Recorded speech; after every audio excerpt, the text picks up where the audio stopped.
Redemption song. Yes, sir. Welcome back to the Voices of Change, y'all. We're back here on our historical figure series, and this is second one. Today, we're going to talk about Bob Marley. Redemption song. Yo, so welcome to Redemption Songs, where we unpack the soul of reggae's eternal rebel, Bob Marley. Born Robert Nesta Marley on February 6, 1945, in a dusty Jamaican village, this kid from the trenches rose to preach love, fight Babylon, and drop truths that still shake stadiums worldwide. At its core, Redemption Song, that raw acoustic gut punch from 1980, urging to emancipate yourselves from mental slavery. Facing cancer's shadow, Bob stripped it down. No band, just guitar and gospel. Fast forward to today.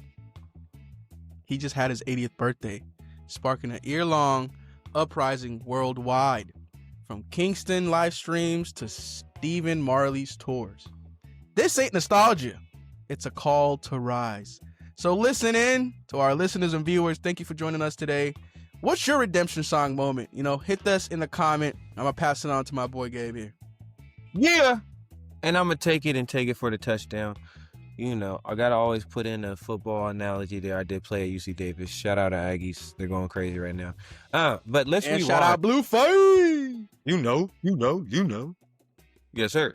But let's rewind to the roots that made the revolution. We're going to touch base about Bob Marley in Trenchtown to Tough Gong. Now, flashback to the 1960s. Kingston. We got a teenage Bob Marley scraping by in the Trenchtown shanties. He discovers Rastafari through Haile Selassie and Marcus Garvey's ghost. Garvey, the prophet who dreamed black unity. Bob forms what is now known as the Wailers with Bunny and Peter, cutting ska-infused tracks that evolve into roots of reggae fire. And by 1973, Island Records signs them. Catch a Fire explodes globally, but Bob's no rock star. He's a warrior, surviving an assassination attempt in 1976 for his anti-apartheid vibes. Redemption Song, born from that grit, quoting Garvey to flip slavery's chains into freedom's key. Now we look at it now in 2025 as fans pack Seattle's Red Lounge for his birthday bash. Bob's story screams from ghetto to glow. Redemption starts at home. Now, have you ever felt that Trenchtown hustle in your own grind? Like, comment, subscribe below, and share your own grind about that Trenchtown hustle. And now let's kind of just, go into a little bit of Bob Marley's mic drops. One of them is on freedom. Emancipate yourselves from mental slavery. None but ourselves can free our minds. Straight from the Redemption Song. Bob's dropping therapy in music, a verse. In a 2025 world of doom scrolls, this is your reset button. Just inducted into the Protest Music Hall of Fame, I think in March 2025, it's proof that these words will never age. They will just continue to activate. One love, one heart. Let's get together and feel alright.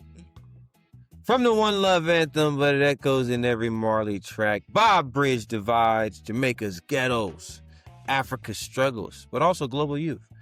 Now drop this at your next cookout and watch those vibes unite. One love, one heart, let's get together and be alright. And then on top of that, he dropped some tracks on resistance. Get up, stand up for your rights, I think, which was also co-written with Peter Tosh. And it's that rally cry that fueled anti-colonial fights. And recently, with Redemption Song hitting 600K certified streams, it's still a soundtrack for justice. And Sheesh. these lyrics weren't just hits. They healed nations, healed people, healed homes, hearts, even relationships, even anything. Even your phone might get healed if you play that song, or your speakers might get healed. But anyways, But we talk about healing, right? Healing, love, redemption, unity, resistance, right? These all have and show the impact that Bob Marley had on not only just Jamaica, not only just the United States, but the world. And we're going to dive into the global echoes of this redemption, right? And so, what was Bob's redemption arc? You may ask. But what it is that it redeemed the world. Redemption song turned personal pain, his melanoma battle, into universal hope, inspiring everyone from activists to arena crowds to be united. And he united Ethiopia's famine relief with Zimbabwe's independence gig in 1980, where the PM Mugabe, Mugabe,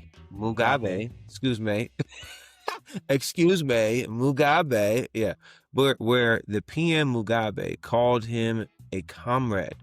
Rastafari's roots tie him to Garvey's Pan-African dream, making reggae a weapon against oppression. Now, we fast forward 1980 to 2025. You see the Uprising Birthday Fest kicked off recently in February 6th in 2025 with the Kingston live stream drawing millions. Plus President Brown headlining Brooklyn spots. From London's July 4th tribute to new trap remixes shouting his name on X. Bob's impact? It's the glue for Black Lives Matter rallies and the peace that marches today. Listening and listeners, listen up. How's Marley's redemption playing in your playlist? And how's Marley's redempting in your playlist? Tag a track that freed your mind and let's see how Bob would vibe with it. that's so true, man. Drop that tag in the comments to let us know which Bob Marley track, resonates with you in your mind. And to tie into now kind of modern day, 2025, and also continue on, we will always can see how Bob Marley has influenced the world. And his 80th Earth Strong, Rasta for birthday launched a global party. Stephen Marley's tour hitting Vegas in June, Eventbrite blowouts from like Seattle to Jamaica, which I even thought about going to, but just didn't have the capacity and the time to go to. And that uprising theme channeling the album's rebel spirit. Redemption song just snagged that gold cert, like I said earlier, 600K units, proving that it's still pulling in streaming wars. And amid, climate fights, environmental justice, everything going on in the world and inequality, Bob's whispering, "Love conquers." If he were here, he'd collab probably with Burna Boy on a Unity cipher. So I don't know. I don't know what y'all thoughts are, but if y'all think Bob Marley and Burna Boy would be a nice, collab, I think it would. Drop a comment in the chat. We'll follow up with that. But legends have layers. So let's kind of peel back some of the myths that we kind of want to talk about just a little bit here. Yeah. And to peel back this myth, right? You first have to understand that Bob Marley, especially when he was out making music, still alive, 1980s, 1970s, and what have you, he was a bigger, larger-than-life image to a lot of people. He united masses of people. He was, what is love?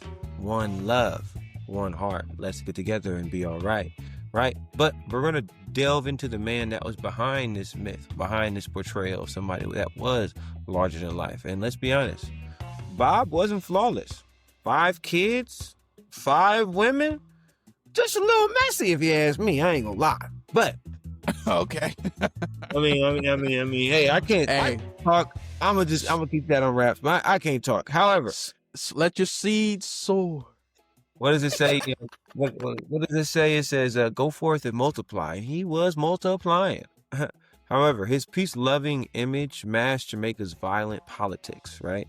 And delving back into the root of this myth is that, he mediated the 1976, Small Jamaica concert amid gunfire. And with the Redemption song Stark solo vibe, Bob fought his band for it. ditching horns for honesty. And critics say that he softened Rastafari for his mass appeal, but that's just the genius, making revolution danceable. In 2025 list of timeless tracks, it's hailed as a freedom blueprint.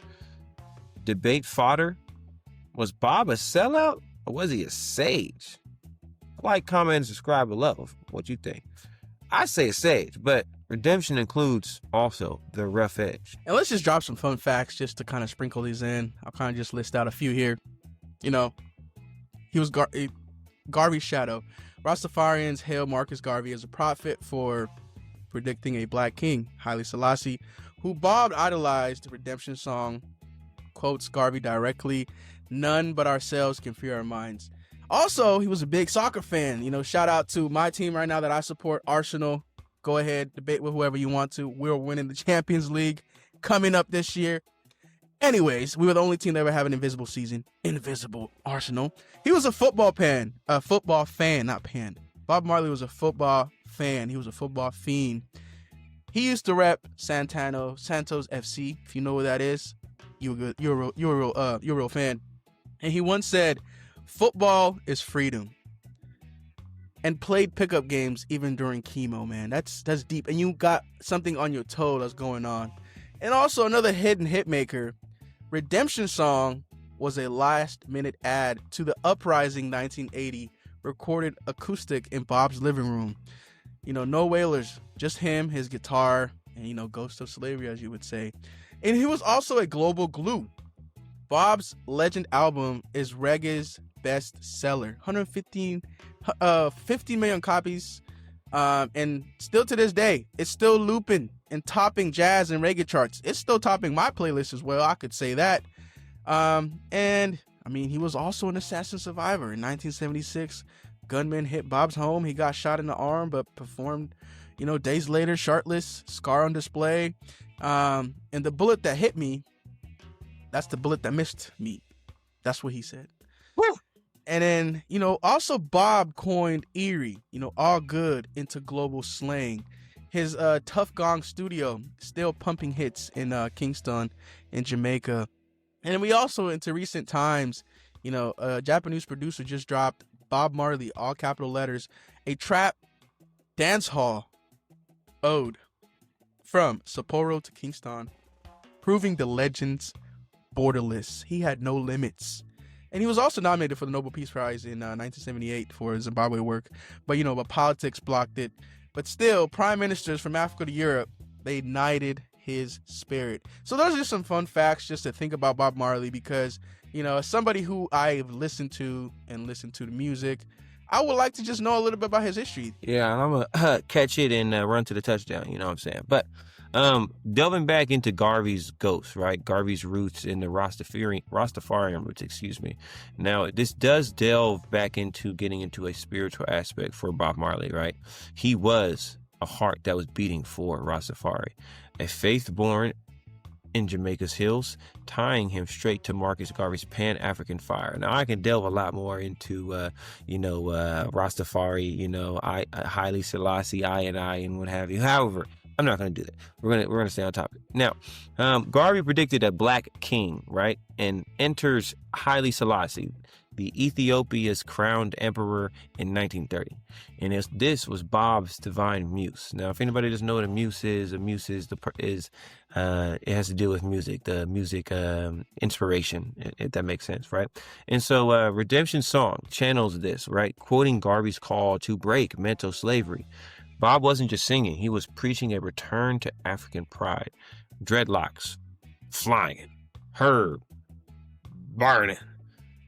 And in 2025, a Rasta roadman packed Kingston's Bob Marley Museum for his 80th Earth Strong. This vibe's alive. You can check X for listeners. Now, I want to ask, though, what's a belief that frees your soul like Rasta did for Bob?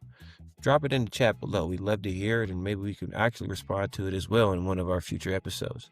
However, we're going to take this moment to transition to the faith that fueled his global mission. Let's talk about his impact and what that means, not only then, but today. I'll pass it over to Tex to take it. Bob Marley didn't just rock Jamaica, he shook the planet. His 1978 One Love Peace concert, picture this, gunfire tearing Kingston apart, but Bob gets rival politicians to clap hands on stage. That's just pure magic to me. Redemption Song carried that peace to Zimbabwe's 1980 Independence Bash, where Bob bankrolled his own gig to celebrate freedom. From London punks to Soweto youth, his voice was a global fist against Babylon. And his tunes fuel protests, from Gaza to Georgia, with the Redemption Song still hitting those streams all around the world every single season, summer, autumn, fall, spring, whatever it is. Bob's pushing change into the world. And, the raw kind of thing, and here's the raw truth, I think sometimes, is Redemption Song was Bob's last stand. He was diagnosed with melanoma in 77. He fought through pain, chemo, and tours, pouring his soul into uprising. But that appeal to just the minds of people, that acoustic track, just months before cancer took him at 36, he recorded it in 1980, Redemption Song. No drums, no frills, just Bob, a guitar, and a cry for freedom. It's like he knew his time was short, leaving us with a will in song and something we still remember to this day. And as a fan, and as fans around the world light up candles at tributes, his fight feels personal. So, what's another song that got you through a dark time? And let's continue honoring Bob's courage. Just drop it in the comment there. And let's transition to how his pain birthed anthems, but his joy built a family. Right. And let's talk about how Marley's dynasty still lives on today. Now, when we think about Bob Marley, right, we always think about, hey, what was Bob? What did he represent? What was his legacy? And it's a family affair. His kids, Ziggy, Stephen, Damien Jr., Gong, keep the tough Gong torch blazing. Ziggy's got Grammys. Damien's mixing dance hall with hip hop. Whoa. And even grandkids like Skip Marley are dropping bangers in 2025, with Lion's Heart echoing Bob's vibe at a July London fest. Redemption Song inspires their work, from Stephen's tour to Sadia Marley's foundation pushing literacy. This ain't just music, it's a movement dynasty. Who's your fave? Marley Air. And why? Slide into the DMs. Let us know your comments below. We'd love to hear them. Now, let's ask this question, though, as well. Which Marley's kids carrying the redemption flame for you? Also drop that in the comment section for us. We'd love to hear. That's a true question. I want to know what y'all think about that. But also, Bob's on the big screen. Y'all saw the movie I was trying to remember is the 2024 One Love biopic, starring Kingsley Ben-Adir. You said what? Biopic. Yeah. It smashed the box offices in 2025, and it's still streaming strong, sparking new fans. And it zooms in on Redemption Song's birth, Bob wrestling with his illness, legacy, and love. And, I went through X and kind of just was buzzing with clips of his 1978 Peace concert, remixed into, fan edits and everything. Plus, there's a new documentary, I think, dropped at Sundance this January 2025, diving into his Rasta roots. So, Bob's not just a singer. He's a cinema soul. He connected people. And, I think that everybody has a Bob Marley moment. And drop it in the comments here if you'd like to green light for Hollywood. Tell us first so we can give you credit for it. Let me know. But let's all sing for redemption. Bob Marley didn't just sing Redemption Song. He lived it. Turning scars into stars, ghettos into galaxies. And let's honor him by jamming louder, loving harder, standing taller. If you play guitar, grab a guitar. If you play drums, get your drums. If you hum that chorus, I know, Gabe, you can sing a little bit there, man. You've definitely saved my life from some things through singing. That's crazy. Which is amazing. You saved my whole life. Whoa, hey, hold on. Hey, yo. But One Love, This is Redemption Songs. We just want to have a quick episode with y'all to just talk about, Bob Marley and, peace, love, and one more time, just emancipate yourself and emancipate others around you. So thank y'all for tuning in, man. I'll leave you with the last words. Absolutely, y'all. And, appreciate you all for chiming in with us. The time that we share, we hope that you take something away from this that can be worthwhile, not only for you, but your loved ones. And not only for today, but tomorrow and into your future. Again, we are the voice of change. You have, myself here, Gabe Martinez, but then also my guy, Tex Wambui, my wonderful co-host, the man with the plan that you don't understand. You give him some gold and you put it in his hands, you know what I'm saying? And we love to have you guys here. So thank you for joining us. You can like, comment, and subscribe. Find us on YouTube. Find us on Instagram. And you can find us on the Alive Podcast Network. Again, that is the Alive Podcast Network. Black-owned, Black-operated, full of Black entrepreneurs and Black business owners like ourselves. Go and check it out when you have some time. Other than that, though, we appreciate you always for the time that you do give us. Tex, you got any last words for us before we let him go? Emancipate yourselves. Anyways, we are the voices of change. Peace out, y'all. Peace!